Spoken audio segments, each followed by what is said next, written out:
অসম বিধানসভাৰ শৰৎকালীন অধিৱেশনৰ চতুৰ্থটো দিন আৰু এই মুহূৰ্তত সদনৰ মজিয়াত মুখ্যমন্ত্ৰী ডক্টৰ হিমন্ত বিশ্ব শৰ্মাই ভাষণ ৰাখিছে পোনে গৈছে সদনৰ মজিয়ালৈ সেই কাৰণে যিকোনো ভাষাৰ প্ৰথম প্ৰচেষ্টা হ'ব লাগিব not to include in official language প্ৰথম প্ৰচেষ্টা হ'ব লাগিব to get included in the 8th schedule of the constitution of the India গতিকে কছাৰী ভাষাই হওক বিষ্ণুপ্ৰিয়া মণিপুৰী হওক সকলো ভাষাই প্ৰচেষ্টা কৰিব লাগিব যে আমি সংবিধানৰ অষ্টম অনুসূচিত অন্তৰ্ভুক্ত হওঁ আৰু অষ্টম অনুসূচিত অন্তৰ্ভুক্ত হলে অসম চৰকাৰে অসমত কিমান % লোকে এই ভাষাটো ব্যৱহাৰ কৰে তাৰ ওপৰত সৰজমিন এটা সমীক্ষা চলাই আমি এই ভাষাটোক স্বীকৃতি দিয়াৰ বাবে আগবাঢ়ি যাম আমাৰ 2011 ৰ যেটো সেন্সাস সেই সেন্সাস ডকুমেন্টত এটো প্ৰুফ কৰে যে হোজাই আৰু বৰাক ভেলিত মণিপুৰী ভাষা কোৱা এটা সাবস্টেন্সিয়েল পপুলেশন আছে যদি 2021 ৰ সেন্সাসত আহে যে আমাৰ অসমত আন কিবা ভাষা সাবস্টেন্সিয়েলি কোৱাৰ তাত প্ৰুফ আহে তেতিয়া পৰৱৰ্তী সময়ত তাক আমি এছ'চিয়েট অফিচিয়েল লেংগুৱেজ আমি কৰাৰ কথা চিন্তা বা বিবেচনা কৰিব পাৰি দ্বিতীয়তে সান্থালী লেংগুৱেজৰ ওপৰত আজি সদনক মই অৱগত কৰি ভাল পাইছো যে প্ৰথমবাৰৰ বাবে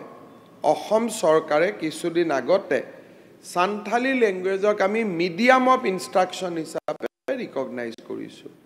আৰু তেওঁলোকৰ যেটো স্ক্ৰিপ্ট ওইচিকি স্ক্ৰিপ্ট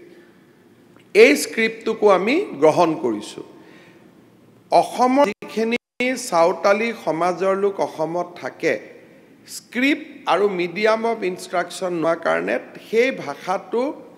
অষ্টম অনুসূচিত থকাৰ পিছতো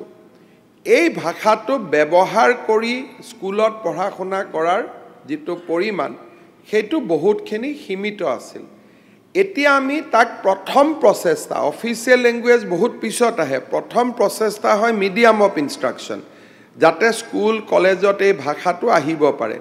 মিডিয়াম অফ ইনষ্ট্ৰাকচন হিচাপে আমি সাঁওতালী ভাষা আৰু ওইচিকি স্ক্ৰিপ্ট আমি এপ্ৰুভ কৰিছো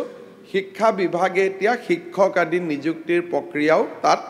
চলাই আছে গতিকে মণিপুৰী লেংগুৱেজে এটা পূৰ্ণতা পালেগৈ আৰু পূৰ্ণতা পোৱাৰ কাৰণে আজি তেওঁলোকক আমি অফিচিয়েল লেংগুৱেজ কৰিছো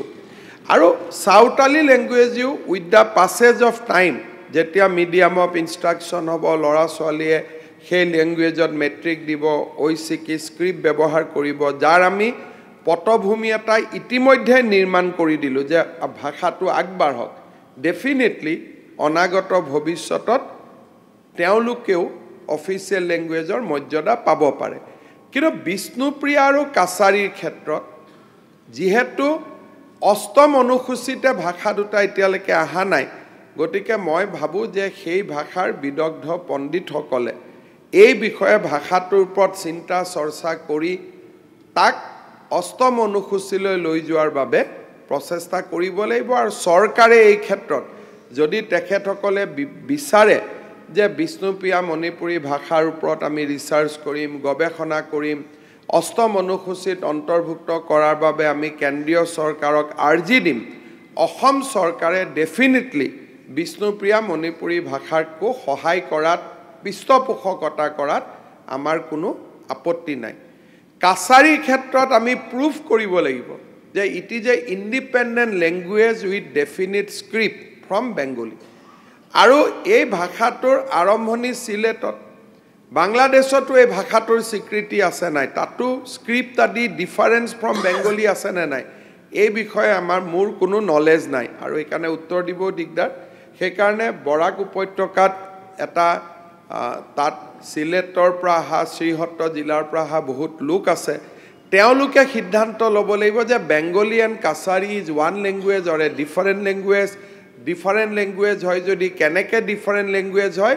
আৰু ভাৰত চৰকাৰক প্ৰথম তেওঁলোকে প্ৰতিপন্ন কৰিব লাগিব অষ্টম অনুসূচিত আহিব লাগিব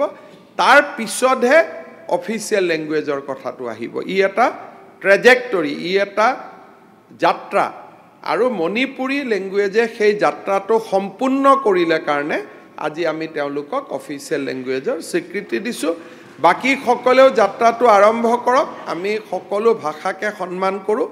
যেতিয়া পূৰ্ণতা পাব তেতিয়া আমি এই পৰ্যায়লৈ আহিব চেষ্টা কৰিম আজি মণিপুৰী ভাষাটো অফিচিয়েল লেংগুৱেজ হোৱাৰ পিছত এটা ডাঙৰ সুবিধা হ'ব এতিয়া গভৰ্ণমেণ্টৰ যিবিলাক এপইণ্টমেণ্ট হয় পৰীক্ষা হয় এতিয়ালৈকে আমি যিকেইটা লেংগুৱেজত কুৱেশ্যন পেপাৰ কাটো এতিয়াৰ পৰা আমি মণিপুৰী লেংগুৱেজ আদিটো কুৱেশ্যন পেপাৰ আমি কাটিম যিটোৰ ফলত মণিপুৰী মানুহখিনি বহুত সুবিধা পাব তেওঁলোকৰ ভাষাটো সংৰক্ষণৰ সুবিধা পাব বৰাক উপত্যকাৰী বহুত দিনীয়া এটা দাবী আছিল ৭৮ বছৰ পিছত স্বাধীনতাৰ আমাৰ চৰকাৰৰ দিনত এনেকুৱা